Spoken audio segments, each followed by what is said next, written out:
આપણે જ્યારે ગુજરાતના ઇતિહાસની વાત કરીએ છીએ ત્યારે એક એવો સુવર્ણયુગ આવે છે જે લગભગ 300 વર્ષ સુધી ચાલ્યો. વિચારો, એક વિશાળ સામ્રાજ્ય પડી ભાંગે અને એની રાખમાંથી એક નવો વંશ ઊભો થાય, જે જ્ઞાન અને સમૃદ્ધિનું એવું કેન્દ્ર બનાવે કે દુનિયા જોતી રહી જાય. ચાલો, આજે આપણે મૈત્રક વંશની આ જ અદ્ભુત સફર પર નીકળીએ.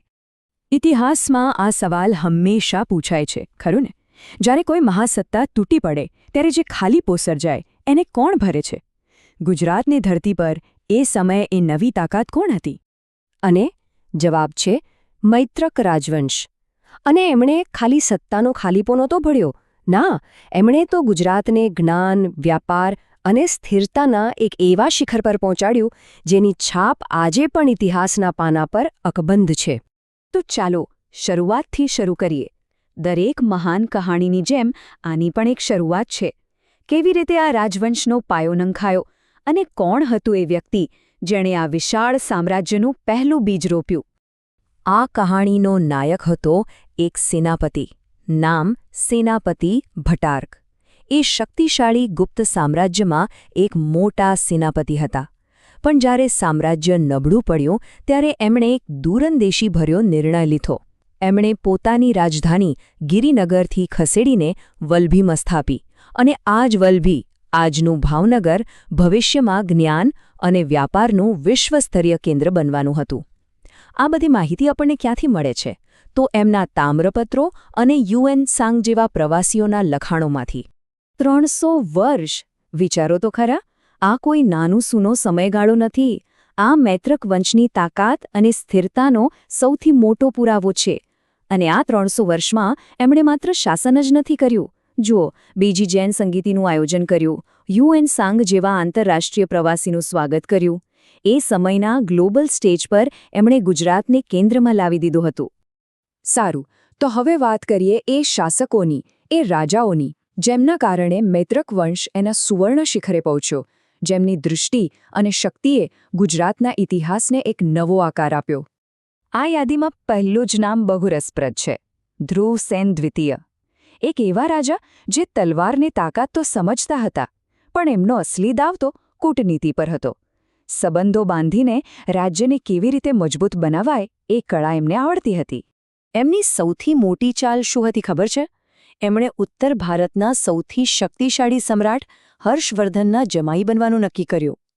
આ લગ્ન સંબંધે રાજ્યને એવી સુરક્ષા આપી જે કોઈ સેના ના આપી શકે. અને એમના જ સમયમાં ઈસવીસન 640માં ચીની યાત્રી યુએન સાંગ વલભી આવ્યા અને એમના લખાણોએ વલભીને દુનિયાના નકશા પર અમર કરી દીધું. એમનું કદ એટલું મોટું હતું કે એમણે પ્રયાગમાં હર્ષની મહામોક્ષ પરિષદમાં પણ ભાગ લીધો. ધ્રુવસેન કૂટનીતિના બાદશાહ હતા, તો એમના પછી એક એવા શાસક આવ્યા જેમની મહત્વાકાંક્ષાઓ આસમાને હતી. ચાલો મળીએ મૈત્રક વંશના સૌથી શક્તિશાળી સમ્રાટ ધરસેન ચતુર્થને. ધરસેન ચતુર્થના રાજમાં મૈત્રક સામ્રાજ્ય એની ટોચ પર હતું, એકદમ શિખર પર. એમણે પોતાને માટે કેવી ઉપાધિઓ ધારણ કરી હતી? પરમ ભટ્ટારક, મહારાજાધિરાજ પરમેશ્વર અને ચક્રવર્તી, એટલે કે સમ્રાટોના પણ સમ્રાટ. પણ એમની તાકાત ખાલી સૈન્યમાં નહોતી. એ કલા અને સાહિત્યના પણ મોટા જાણકાર હતા. એમના જ દરબારમાં મહાકવિ ભટ્ટીએ ભટ્ટીકાવ્ય જેવી અમરકૃતિની રચના કરી હતી. મૈત્રકોએ જે વારસો છોડ્યો એમાં સૌથી કિંમતી વારસો કોઈ યુદ્ધ જીતીને નહોતો મળ્યો. એ વારસો કલમથી લખાયો હતો. એમણે એક એવી સંસ્થા બનાવી જે પ્રાચીન ભારતનું હાર્વર્ડ કહી શકાય. એક એવી જગ્યા જેણે ગુજરાતને દુનિયાના શૈક્ષણિક નકશા પર મૂકી દીધું. અને એ હતી વલભી વિદ્યાપીઠ. ફક્ત એક આંકડો સાંભળો, 6000. યુએન સાંગના કહેવા મુજબ 6000 ભિક્ષુઓ અને વિદ્યાર્થીઓ વલભી વિદ્યાપીઠમાં અભ્યાસ કરતા હતા. આ કોઈ નાની સ્કૂલ નહોતી, આ તો જ્ઞાનનું એક આખું જીવંત શહેર હતું.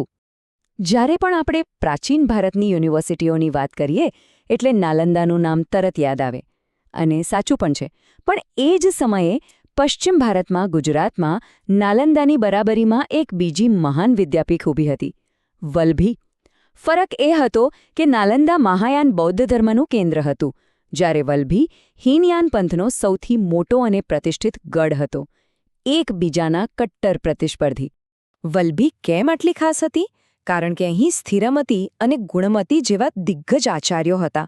અને અહીં ખાલી ધર્મનું જ જ્ઞાન નહોતું અપાતું. ના, અહીં તો વિદ્યાર્થીઓ કાયદો, અર્થશાસ્ત્ર, નીતિશાસ્ત્ર બધું જ ભણતા હતા. અને સૌથી મોટી વાત, અહીંથી જે ગ્રેજ્યુએટ થાય એને રાજ્યના ઊંચા હોદ્દા પર સીધી નોકરી મળતી. એટલે કે શિક્ષણની સાથે સાથે કારકિર્દીની પણ ગેરંટી હતી. પણ સવાલ એ થાય કે આટલી મોટી વિદ્યાપીઠ, આટલું સ્થિર રાજ્ય, આ બધું ચાલતું કેવી રીતે હતું? 300 વર્ષ સુધી સફળતા ટકાવી રાખવા માટે એમનું વહીવટી અને આર્થિક માળખું કેવું હશે?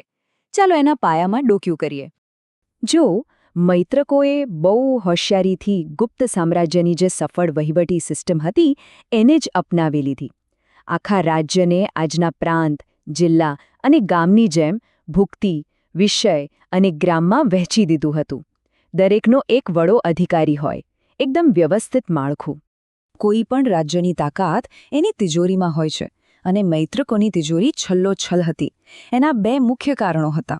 એક, ખેતી, અને બીજું, જે સૌથી અગત્યનું હતું, એ આંતરરાષ્ટ્રીય વેપાર. વલભી અને ભરૂચ જેવા બંદરો પરથી દુનિયાભરમાં વેપાર થતો. અને આ વેપાર શ્રેણી એટલે કે વ્યાપારીઓના સંગઠનો ચલાવતા, જે રાજ્યમાં અઢળક સંપત્તિ લાવતા હતા. આ જ પૈસાથી વિદ્યાપીઠ અને રાજ્ય ચાલતા હતા.